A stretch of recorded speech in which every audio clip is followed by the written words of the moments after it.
chapter 1.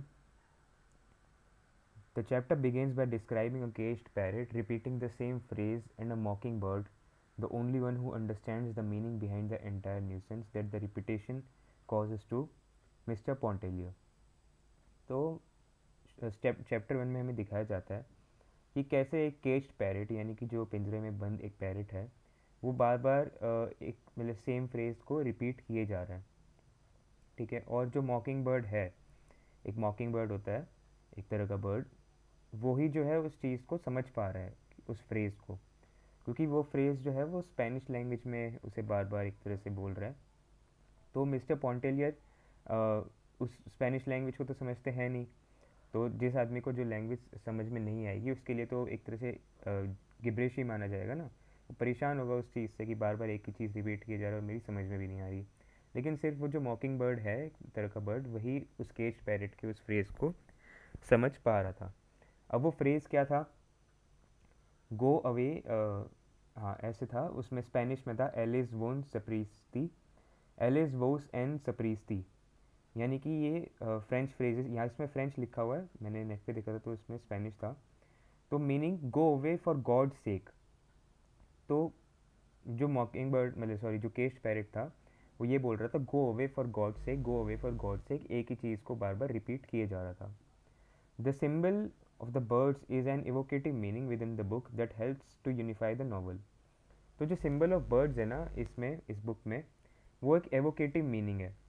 Evocative meaning का मतलब ये है कि जो चीज़ आपको किसी और चीज़ की याद दिलाती हो, ठीक है। अब जैसे आप बर्ड्स को देखते हो आसमान में तो आपको आपके दिमाग में आता होगा फ्रीडम, कैसे ये जो बर्ड्स हैं वो फ्री हैं एकदम और आसमान में उड़ रहे हैं। अगर वहीं पे उस बर्ड को मैं केज्ड पैरेट में डाल मतलब सॉरी केज्ड कर दूँ, मतलब एक पिंजरे में डाल दूँ, तो आपको लगेगा कि कैसे इसको हमने बंदी बनाया हुआ है, यानी कि क्या कहते हैं अपोजिट ऑफ फ्रीडम, कि इस बर्ड के पास बिल्कुल भी फ्रीडम नहीं है। तो एक एवोकेटिव मीनिंग मतलब एक एवोकेटिव सिंबल की तरह जो है बर्ड्स को यहाँ पे यूज़ किया गया है, जो कि इस नावल को यूनिफाई करने में हेल्प करते हैं। The caged parrot here refers to the protagonist trapped in a domestic roles, ठीक है। द केज्ड पैरेट जो है वो किसको रेफ़र करते हैं यहाँ पे? टू द प्रोटैगनिस्ट, जो कि अपने डोमेस्टिक रोल्स में बंधी हुई है। प्रोटैगनिस्ट कौन है? हमारी एडना पॉन्टेलियर, मिस्टर पॉन्टेलियर की यानी कि लियोन्से पॉन्टेलियर की बीवी। तो जो केज्ड पैरेट है वो किसकी तरह है बिल्कुल, मतलब किसको रेफ़र कर रहा है? उसको प्रोटैगनिस्ट को। जो केज्ड पैरेट है वो भी एक पिंजरे में बंद है, उसके पास भी फ्रीडम नहीं है, वैसे ही प्रोटैगनिस्ट के पास भी फ्रीडम नहीं है, वो भी अपने जो है घर के डोमेस्टिक रूल्स में जो है एक तरह से ट्रैप्ड है। The bird symbolism all those pass works effectively in setting the tone for the protagonist awakening, यानी कि जो बर्ड सिम्बलिज्म है ना वो भले ही थोड़ा सा मतलब स्पार्स है, लेकिन छोटा सा है, एक तरह से एक छोटा सा सिंबल है, लेकिन जब भी ये काफ़ी इफेक्टिवली काम करता है किस में? In setting the tone for the protagonist awakening, जो हमारी प्रोटैगनिस्ट की जो अवेकनिंग है ना, जो आगे जाके होगी, उसके लिए एक टोन सेट करने में बहुत ही अच्छे से काम करता है। Mister Pontellier, 40 years and of a medium height and slender build, having brown hair, is a vacationer at the Grand Isle residence, while Madame Lebrun is engaged in a household duties. यानी कि mister Pontellier जो हैं वो एक 40 साल के बूढ़े, 40 साल के बूढ़े नहीं, 40 साल के आदमी हैं। उनकी हाइट मीडियम है और बिल्ड जो है स्लेंडर है। Having brown hair is a vacationer at the Grand Isle residence, और उनके जो है ब्राउन हेयर हैं और वो वेकेशनर हैं कहाँ पर? ग्रैंड आइजल रेजिडेंस पे। While madam Lebrun is engaged in her household duties, ये हमारी तीसरी कैरेक्टर है मैडम लेब्रिन, जो कि अपनी हाउस होल्ड ड्यूटीज़ में एंगेज्ड हैं। जहाँ पर ये आए हैं ग्रैंड आइजल रेजिडेंस, वहाँ पर ये जो है मैडम लेब्रिन हैं। This introductory chapter establishes for the reader the family, the setting, and introduces us to the relationship between Mr. and Mrs. Pontellier. तो ये जो इंट्रोडक्टरी चैप्टर है ना, ये एस्टेब्लिश करता है हमारे लिए मतलब हम रीडर्स के लिए किसके बारे में? द फैमिली, जो फैमिली है, सेटिंग कि कहाँ पे ये चीज़ें हो रही हैं, जो भी चीज़ें इस नावल में हैं, और हमें इंट्रोड्यूस करवाता है किससे? जो रिलेशनशिप है between mister and Mrs Pontellier. Mrs Pontellier हमारी प्रोटैगनिस्ट है एडना पॉन्टेलियर, और मिस्टर पॉन्टेलियर कौन है? लियोन्से पॉन्टेलियर उनका पूरा नाम है। तो उनका जो रिलेशनशिप है वो कैसा है उसके बारे में हमें जो है इंट्रोडक्शन मिलता है इस चैप्टर में. Mr. Pontellier is interrupted by the noise in the house that interferes with his reading and he observes his surroundings. यानी कि मिस्टर पॉन्टेलियर जो हैं अभी दिखाया है कि वो कुछ रीडिंग कर रहे हैं और वो किससे इंटरप्ट होते हैं, किससे डिस्ट्रैक्ट होते हैं. घर में एक नॉइज़ होती है जो कि जिससे कि वो डिस्ट्रैक्ट होते हैं और वो अपने आसपास देखते हैं, अपनी सराउंडिंग्स को ऑब्जर्व करते हैं उस नॉइज़ को सुनकर. Despite the story being the journey of his wives awakening, the novel begins with the gauge of the husband.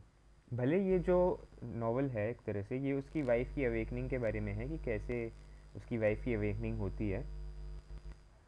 तो लेकिन जब भी जो है इस नॉवल की जो शुरुआत है वो किससे शुरू होती है, उसकी हस्बैंड की गेज से.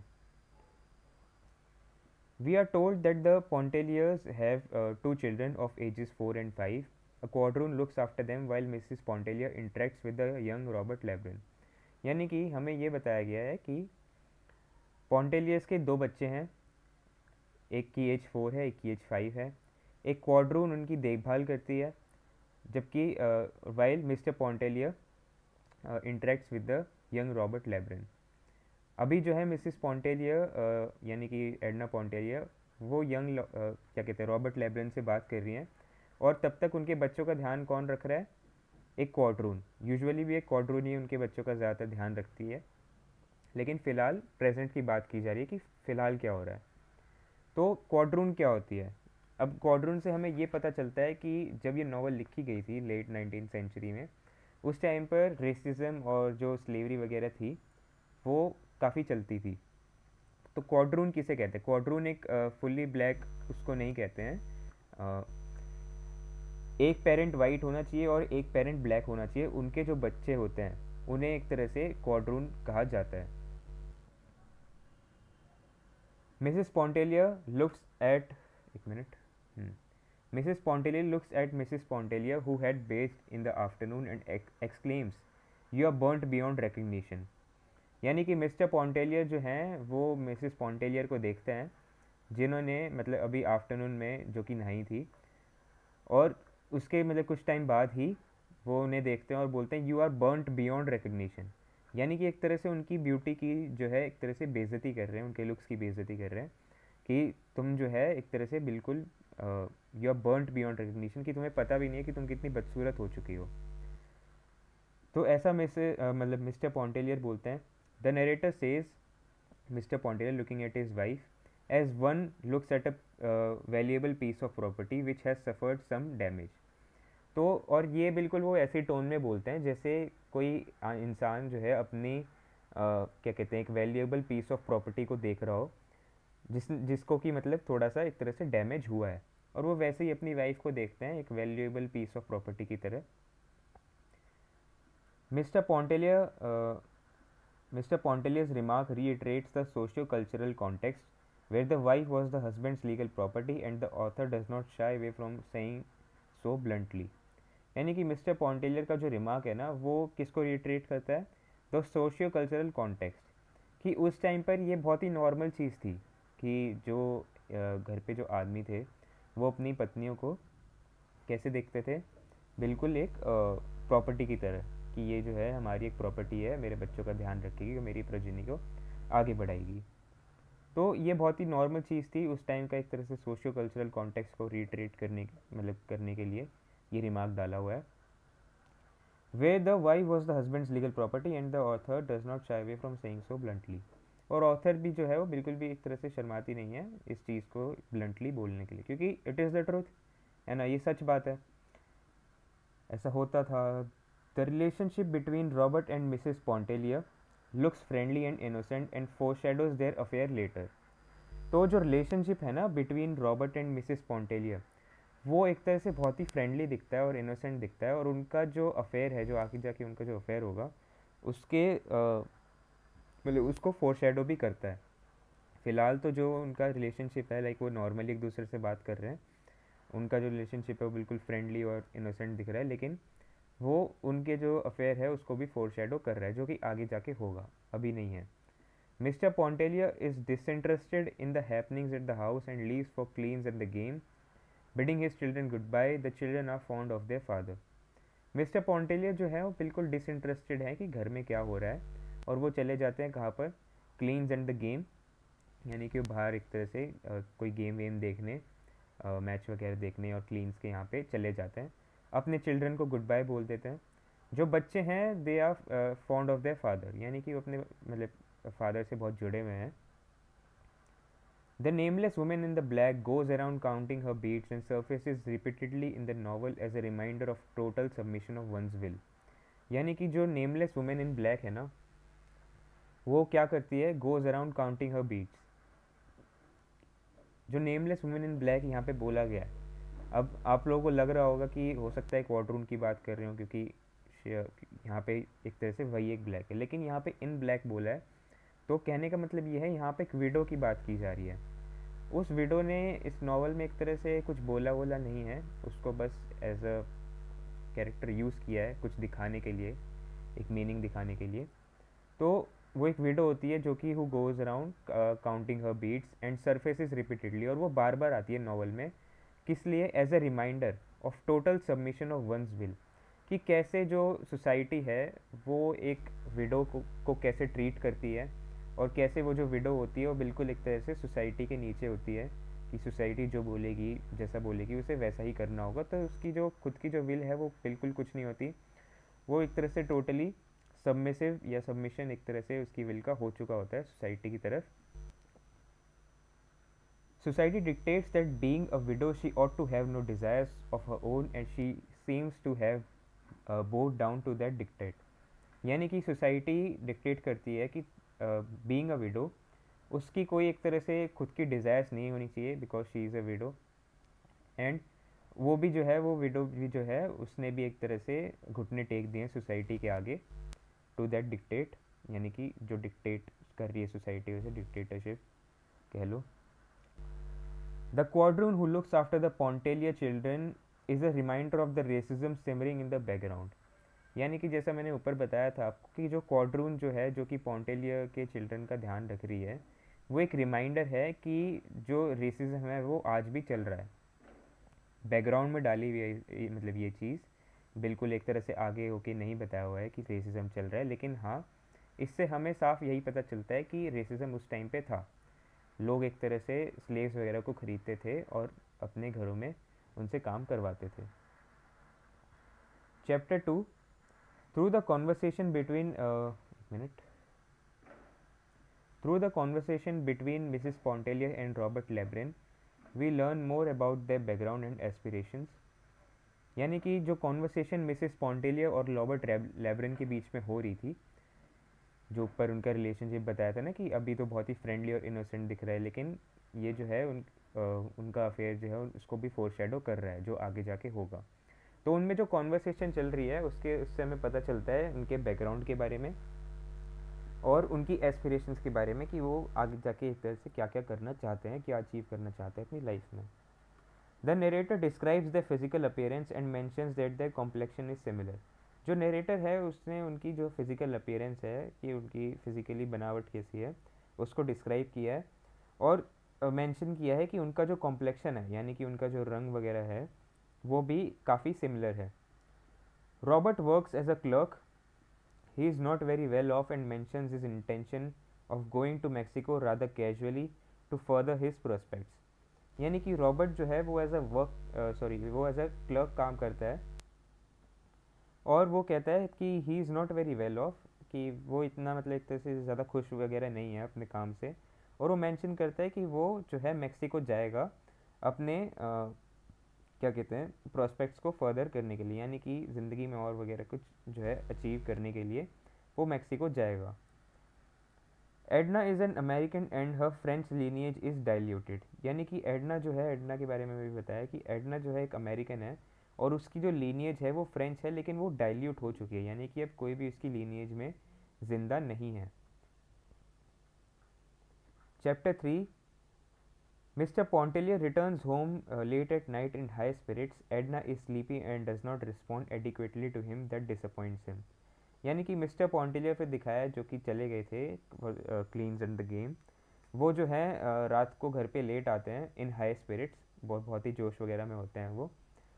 तो वो अपनी बीवी के पास जाते हैं। एडना जो है काफ़ी स्लीपी होती है और वो उन्हें जो है ढंग से उनसे बात नहीं करती, रिस्पॉन्ड नहीं करती, जिससे कि वो डिसअपॉइंट हो जाते हैं, क्योंकि वो तो काफ़ी जोश वगैरह में आए थे, है ना। और उनकी बीवी जो है बिल्कुल भी एक तरह से उन्हें खास कोई रिस्पॉन्ड करती नहीं है और वो वैसी नींद में है, और ये चीज़ उन्हें काफ़ी डिसअपॉइंट करती है। He checks upon the children and informs Edna that Raoul has high fever and accuses her of habitual neglect of the children. वो फिर जाते हैं अपने बच्चों के पास और मतलब चेक करते हैं अपने बच्चों के ऊपर कि उनके बच्चे क्या कर रहे हैं, कैसे हैं। और फिर वो एडना को इन्फॉर्म करते हैं कि राहुल को जो है, राहुल उनमें से एक बच्चा होता है, राहुल एंड एटीन। तो राहुल जो है उसको हाई फीवर है और वो एडना को एक्यूज़ करते हैं कि तुम जो है एक तरह से अपने बच्चों का ध्यान नहीं रखती हो, एक तरह से एक हैबिचुअल निगलेक्ट अपने बच्चों की तरफ रखती हो, बिल्कुल भी ध्यान नहीं देती, इसलिए जो है वो बच्चा बीमार पड़ा है। Edna checks upon the child and sits crying outside after Léonce's unkindness. Edna जो है फिर अपने बच्चे के मतलब बच्चे के पास जाती है, राहुल के पास, उसको चेक करती है, उसका बुखार वगैरह, और बाहर जाके रोने लगती है आफ्टर लियोन्सेस अनकाइंडनेस। लियोन्से कौन? एडना का पति मिस्टर पॉन्टेलियर, जिसके भी ऊपर बात हो रही थी। तो यहाँ पे अभी उनका हमें नाम पता चला है।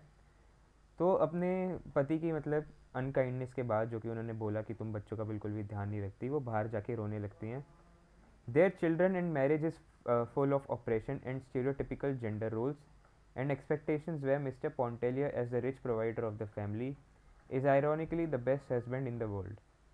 यानी कि उनका जो रिलेशनशिप है और मैरिज है वो फुल ऑफ ऑपरेशन है और स्टीरियोटिपिकल जेंडर रूल से एक तरह से भरा हुआ है। ऑपरेशन किसका हो रहा है? ऑफ कोर्स एडना का। और किसके द्वारा हो रहा है? उनके पति लियोन से पॉन्टेलियर। और स्टीरियोटिपिकल जेंडर रोल से भरा हुआ है कि जैसे स्टीरियोटिपिकल जेंडर रोल्स क्या होते हैं कि जो आदमी है वो घर के लिए प्रोवाइड करेगा, बाहर जाएगा, कमाएगा और अपने बीवी बच्चों के लिए प्रोवाइड करेगा। और जो बीवी का काम है वो क्या है? उसके बच्चों का ध्यान रखना, घर का सारा काम वगैरह करना और खाना वाना बनाना। ये होते हैं stereotypical gender roles. And expectations where mister Pontellier, और उनकी जो एक्सपेक्टेशंस हैं मतलब वेयर मिस्टर पॉन्टेलियर कि वो जो है as the rich provider of the family, कि वो जो मिस्टर पॉन्टेलियर अपने आप को जो है मानते हैं कि मैं रिच प्रोवाइडर हूँ अपनी फैमिली का, मैं काफ़ी अच्छा कर रहा हूँ अपनी फैमिली के लिए। और आयरॉनिकली वो अपने आप को एक तरह से best husband in the world मानते हैं, डिस्पाइट इल ट्रीटिंग हिज वाइफ। वो अपने आप को बेस्ट हस्बैंड मानते हैं, इसलिए मानते हैं क्योंकि उनके मन में ये है कि मैं बस अपनी फैमिली के लिए प्रोवाइड करूँगा और मेरा काम ख़त्म, उसके बाद मैं जो कुछ भी करूँ। वो भले ही अपनी वाइफ को इल ट्रीट करते हैं, लेकिन जब भी अपने आप को best husband in the world मानते हैं, क्योंकि उस टाइम पे to ill treat your wife ये काफ़ी एक तरह से नॉर्मल चीज़ थी। ठीक है, इतना कोई ज़्यादा मतलब इस पर वो नहीं था, आजकल तो बहुत है। The theme of awakening first appears in this chapter as Edna cries after her husband's insensitive remarks and sits outside reflecting on her emotions. तो द थीम ऑफ अवेकनिंग जो है वो फर्स्ट हमें कहाँ पर दिखती है? जब एडना जो है अपने हस्बैंड के इनसेंसिटिव रिमार्क्स पर मतलब रो रही होती है, और बाहर जब वो मतलब बैठी होती है तो वो अपने इमोशंस पर रिफ्लेक्ट करती है कि उसके इमोशंस कैसे आ रहे हैं, किस वजह से आ रहे हैं और वो क्या सोच रही है। तो जो मतलब क्या कहते हैं, जो थीम ऑफ अवेकनिंग है वो हमें कहाँ देखने को मिली पहली बार? चैप्टर 3 में। Chapter 4, mister Pontellier atones for his behaviour of the previous night. We have looked at the हाँ सॉरी मिस्टर पॉन्टेलियर जो है वो अपोलोजाइज करते हैं अपने बिहेवियर के लिए, प्रीवियस नाइट के बिहेवियर के लिए। क्या लिखा? हाँ राइट। तो मिस्टर पॉन्टेलियर जो हैं he apologises for his behaviour of the previous night, यानी कि जो उन्होंने पिछली रात को कहा था एडना से, जो उनके इनसेंसिटिव रिमार्क्स थे कि तुम अपने बच्चों का ध्यान नहीं रखती, ये वो, उसके लिए वो जो है वो अपोलोजाइज करते हैं अगले दिन। We have looked at the literary tradition in the previous section that glorified motherhood and the turn away from it in the character of Edna, who is not a mother woman unlike the woman in Grand Isle. एक minute मैं देखता हूँ, who is not a the woman unlike the woman at Grand Isle. तो हमने जो है we have looked at the literary tradition in the previous section यानी कि बिलोवेड की यहाँ पे बात की जा रही है कि हम्म कि जो ग्लोरीफाइड मदरहुड है और the turn away from it, यानी कि in the character of Edna, कि एडना तो नहीं है ना, मतलब ऐसी मदर वुमेन, तो उसको एक तरह से यहाँ पे दिखाया गया कि कैसे उनमें जो है डिफरेंस है. Who is not a mother women unlike the women at grand Aizawl. जो ग्रैंड आइजल पर जो वुमेन थी उस आइलैंड पे, बाकी सारी वो जो है वो काफ़ी मदर वुमेन थी, यानी कि अपने बच्चों का ध्यान व्यान रखना और अपने बच्चों से काफ़ी एक तरह से मिलजुल कर रहना, वो वैसी वुमेन थी. लेकिन एडना एक ऐसी वुमेन नहीं थी. She was not a mother women. Edna के बच्चे उसे मतलब काफ़ी बहुत ज़्यादा एक तरह से पसंद भी नहीं करते थे. Their absence was a relief for them, मतलब her absence was a relief for them for her children. Mrs Pontellier's beautiful and feminine friend Adèle Ratignolle fits the role perfectly. लेकिन जो मदर वुमेन का जो role है ना, वो उसमें कौन अच्छे से फिट होता है, मतलब इस नावल में मिस्टर पॉन्टेलियर की एक ब्यूटीफुल और फेमिनाइन फ्रेंड होती है, एडल रेटिग्नॉल, जो कि बिल्कुल एक मदर वुमेन होती है. Adèle is very fond of Edna, यानी कि एडल जो है वो एडना को बहुत अच्छे से जानती है, उसे पसंद भी करती है. She is constantly in condition and likes to speak about it. और वो जो है कॉन्स्टेंटली कंडीशन में होती है, यानी कि प्रेग्नेंट होती है, और उसके बारे में उसे बात करना भी अच्छा लगता है. मैं यहाँ पे देखता हूँ क्या लिखा है. Isn't the father neglect towards his side of responsibility of children and accuse his wife of not taking care of his children that indicate the Edna's leaving a household talks about women's operation in general. Sorry.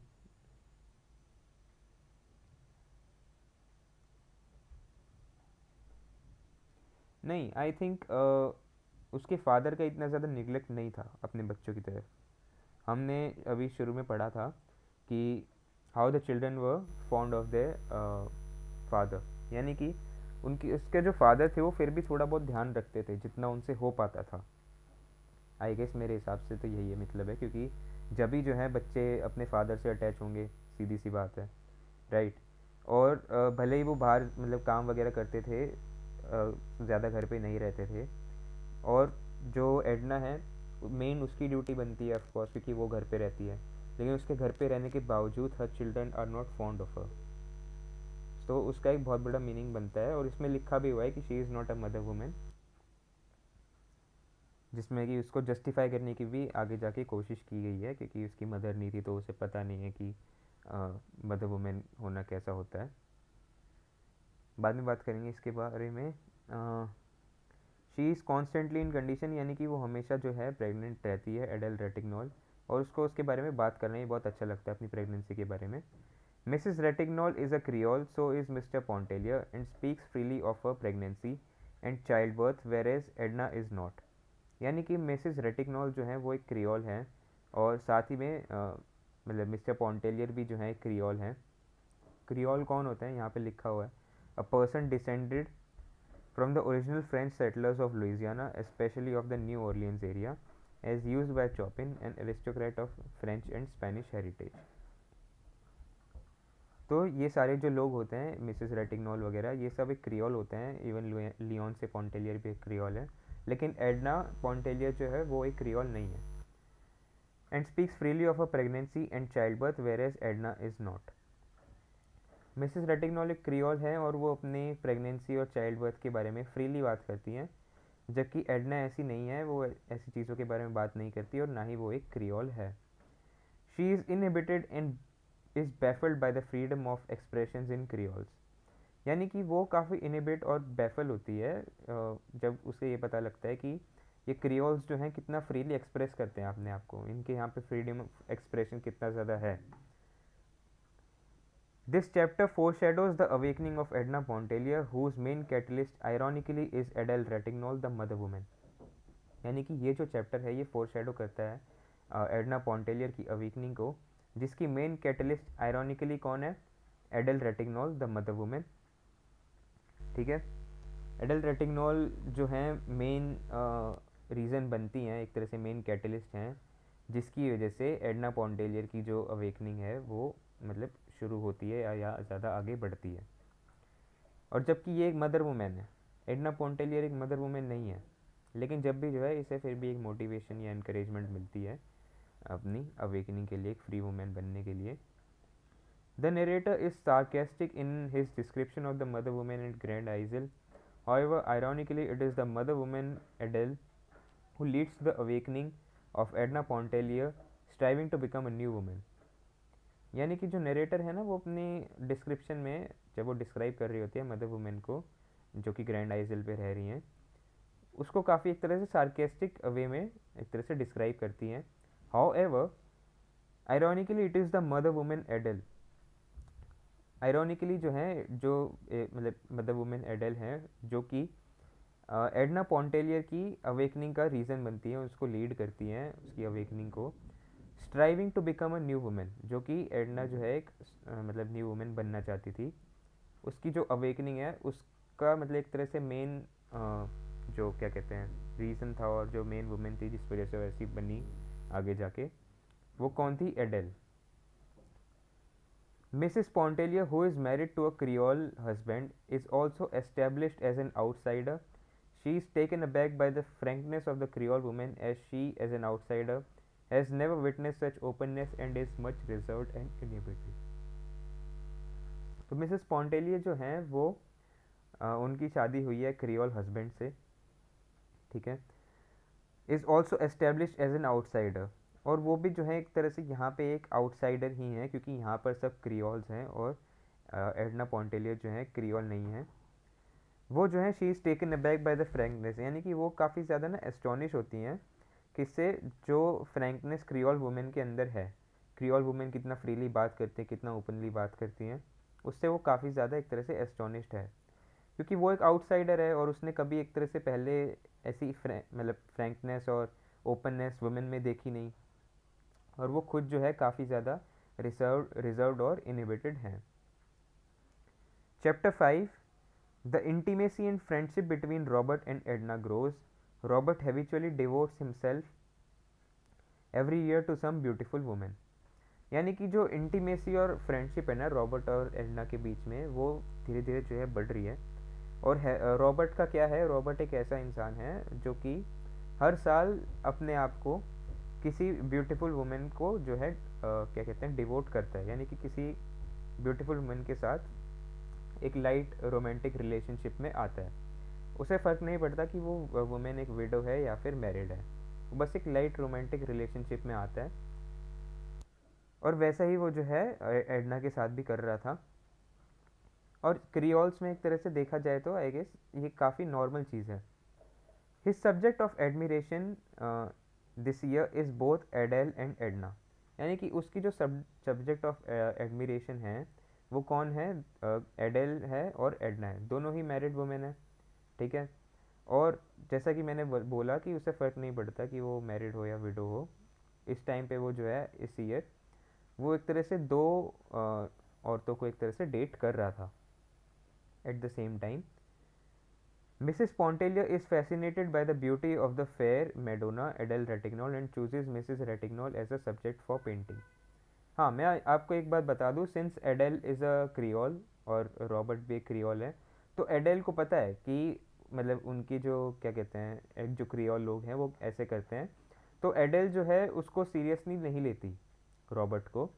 वो भी एक तरह से light romantic relationship में आती है, लेकिन उसे पता है कि ये मतलब ये जो है काफ़ी नॉर्मल चीज़ है, अगले साल जो है वो किसी और के साथ होगा, तो वो जो है उसे बिल्कुल भी सीरियस नहीं लेती। लेकिन एडना जो है उसको ये सब नहीं पता होता, तो वो जो है आगे जाके रॉबर्ट को सीरियसली ले लेती है। Mrs Pontellier is fascinated by the beauty of the fair Madonna, यानी कि मिसेस पॉन्टेलियर जो है यानी कि एडना पॉन्टेलियर वो काफ़ी फैसिनेट होती हैं किसकी ब्यूटी से? एडल रेटिग्नॉल की। And chooses Mrs Ratignolle as a subject for painting. और एडेल को ना मतलब सॉरी एडना को ना पेंटिंग बनाने का काफ़ी शौक होता है, उसे आर्ट फॉर्म वगैरह मतलब पेंटिंग वगैरह का बहुत शौक होता है, तो वो किसे चूज़ करती है? पहली बार उसको पेंटिंग बनानी होती है तो मिसेस रेटिग्नॉल को चूज़ करती है as a subject for painting. Although the painting does not resemble Adele but it is a satisfying piece of art.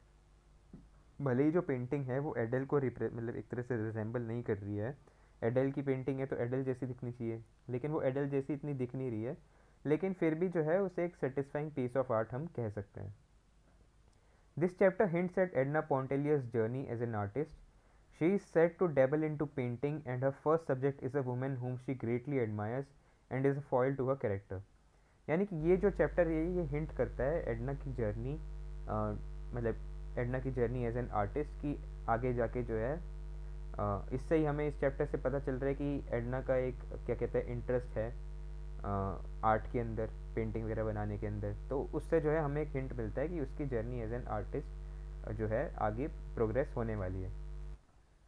She is set to dabble into painting and her first subject is a woman whom she greatly admire. हाँ, वो जो है मतलब इसमें लिखा गया है कि वो जो है पेंटिंग में डेबल कर जाती है, यानी कि इतनी कोई ज़्यादा सीरियसली नहीं लेती, मतलब जब वो पेंटिंग बना रही होती है। एक मिनट, हाँ, इतनी कोई मतलब बहुत ज़्यादा सीरियसली पेंटिंग नहीं बनाती है, क्योंकि फर्स्ट टाइम वो पेंटिंग बना रही थी और अभी जो है उसने प्रोग्रेस नहीं किया एज एन आर्टिस्ट। और उसकी जो फर्स्ट सब्जेक्ट है वो कौन है, इज़ अ वुमेन, जिसको वो बहुत अच्छे से एडमायर करती है, लेकिन और जो है वो उसके कैरेक्टर के लिए मतलब एक फॉयल है, यानी कि उसके कैरेक्टर के बिल्कुल उलट है। एडना एक मदर वुमेन नहीं है, ठीक है, वो काफ़ी रिजर्व्ड रहती है, इनहिबिटेड रहती है, ज़्यादा एक तरह से एक्सट्रोवर्ट नहीं है, इंट्रोवर्ट है। वहीं पे एडेल रेटिग्नोल जो है और हाँ, बाय द वे ब्यूटी में भी एडेल रेटिग्नोल को ज़्यादा ब्यूटीफुल बोला गया है। और दूसरी जगह जो एडेल है वो बिल्कुल फ्रैंक है, अपने बारे में मतलब अच्छे से बात करती है, ओपनली बात करती है, ठीक है। और क्या था, हाँ, वो एक मदर वुमेन है और उससे ज़्यादा ब्यूटीफुल भी है, तो इसलिए जो है उसके कैरेक्टर को एज अ फॉयल मतलब यहाँ पे बोला गया है। While Edna uses the art sporadically to express her individualism, Adele's art is maternal as she sews beautifully for her children. यानी कि एडना जो है वो कभी कभी जो है अपनी उस आर्ट को मतलब एक्सप्रेस करती थी, अपने इंडिविजुअलिज्म एक्सप्रेस करने के लिए, कि एक खुद की पहचान एक तरह से एक्सप्रेस करने के लिए वो कभी कभी बोलती थी कि हाँ मुझे जो है पेंटिंग का शौक़ है और मैं पेंटिंग करती हूँ, कभी कभी स्पोरेडिकली।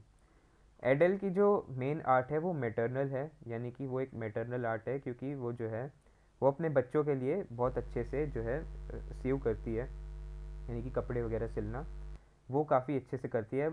जो सीविंग जो आर्ट है, यानी कि जो सीविंग वगैरह करते हैं, कपड़े वगैरह सिलते हैं, उसको एक मैटरनल आर्ट बोला जाता है। अब मैटरनल आर्ट क्यों बोला जाता है, आप लोग बोलेंगे कि भाई हमने तो दर्जी भी देखे हैं, मतलब मेल जो कि सिलते वगैरह हैं, लेकिन अगर आप कभी भी क्या कहते हैं उसके बारे में सोचोगे, स्यूइंग के बारे में, तो आपके मन में एक वुमेन ही आएगी। अगर कल को कोई ऐड वगैरह भी डालेगा कोई भी कंपनी वगैरह, जैसे मुझे नहीं पता सेविंग कंपनीज, हाँ ऊषा वगैरह जो हैं, वो कल को कोई ऐड भी डालते हैं या फिर कभी उन्होंने डाला भी होगा, तो मैं लिख के दे सकता हूँ कि उन्होंने एक क्या कहते हैं वुमेन को यूज़ किया होगा अपनी ऐड में, क्योंकि स्विमिंग को एक मैटरनल आर्ट माना जाता है। ये नहीं कि मतलब कोई मतलब जैसे सोसाइटी के हिसाब से देखा जाए तो आप लोग कभी भी इमेजिन करो कि किसी को सेविंग करते हुए, तो it would be a women. The children cling to her and she showers her affection on them like a typical mother women.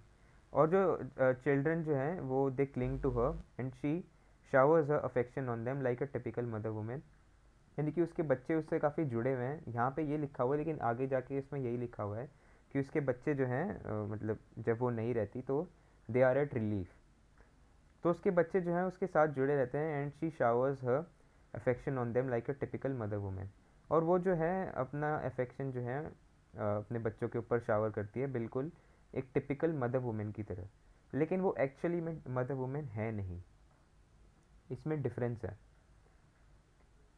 Chapter 6, Robert insists that Edna go for her bath but she politely declines.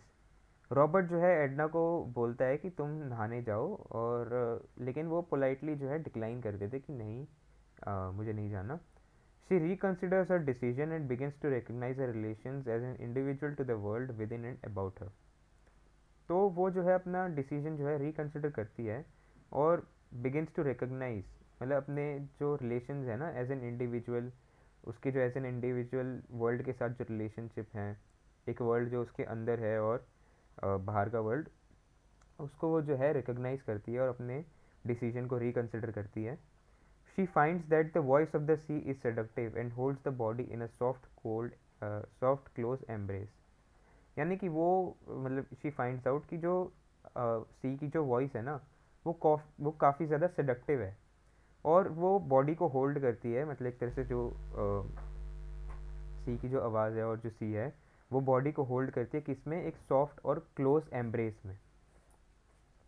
The spiritual awakening in terms of a desire and individualism that Edna begins to feel is related to the sensuousness of the sea, indicating that this awakening is also sexual in nature. यानी कि जो spiritual awakening है ना in terms of a desire, यानी कि in terms of desire हम देखें तो उसकी जो spiritual awakening है और individualism है जो कि वो पहली बार फील कर रही होती है और धीरे धीरे आगे जाके ये बढ़ेगी, वो किससे रिलेटेड है, to the sensuousness of the सी. जो सी का जो इसमें सिंबलिज्म है ना, वो बार बार एक तरह से सी को यूज़ किया गया है यहाँ पे कि कैसे जो सी है वो फ्री है और कितना ज़्यादा एक तरह से इंडिपेंडेंट है. तो वैसे ही एडना जो है आगे जाके सी की तरह बनना चाहती है और उससे हमें ये इंडिकेशन मिलता है कि जो एडना की जो अवेकनिंग है वो it is not just spiritual, it is also sexual in nature. इसके बारे में आगे जाके हम और पढ़ेंगे. The sea becomes a major symbol in the novel for Edna's awakening, and the same sentence of the voice of the sea being seductive is found at the end of the novel too. यानी कि आगे जाके जैसे इसमें लिखा हुआ है कि सी का जो क्या कहते हैं, सी जो है एक मेजर सिंबल है नॉवल में और एडना की अवेकनिंग में भी इसने एक बहुत बड़ा मेजर सिंबल प्ले किया है. और यही सेम सेंटेंस कि जो सी की जो वॉइस है वो काफ़ी ज़्यादा सेडक्टिव है, वो हमें नॉवल के एंड में भी मिलती है जब एडना जो है सुसाइड करती है सी में जाकर. It emphasizes a spiritual and sexual awakening in Edna Pontellier, who is naturally susceptible to sensuous beauty. यानी कि वो emphasize करती है, it emphasizes a spiritual and sexual awakening कि हाँ ये जो क्या कहते हैं सिंबल ऑफ सी है, ये एक स्पिरिचुअल और सेक्सुअल अवेकनिंग को एम्फोसाइज करता है इन एडना पॉन्टेलियर, जो कि नेचुरली ससेप्टेबल है किसके तरफ, सेंसुअस ब्यूटी की तरफ. The symbol of the sea also contributes to the sensuousness and romantic quality of the novel, helping to unify the various aspects of the story. We shall discuss the symbol of the sea in detail in the next unit. यानी कि जो symbol of sea है उसने और किस में contribute किया है, to the sensuousness and romantic quality of the novel. जो नॉवल की जो सेंसुअसनेस है और जो रोमांटिक क्वालिटी है उसमें भी इसने काफ़ी ज़्यादा एक तरह से कंट्रीब्यूट किया है, हेल्पिंग टू यूनिफाई. और इससे क्या हो रहा है, ये हेल्प कर रहा है यूनिफाई करने में जो वेरियस एस्पेक्ट्स हैं स्टोरी के उसको. जो सिंबल ऑफ सी है उसके बारे में हम जो है नेक्स्ट यूनिट में डिटेल में बात करेंगे. फ़िलहाल के लिए इतना ही, आप सबको समझ में आया होगा.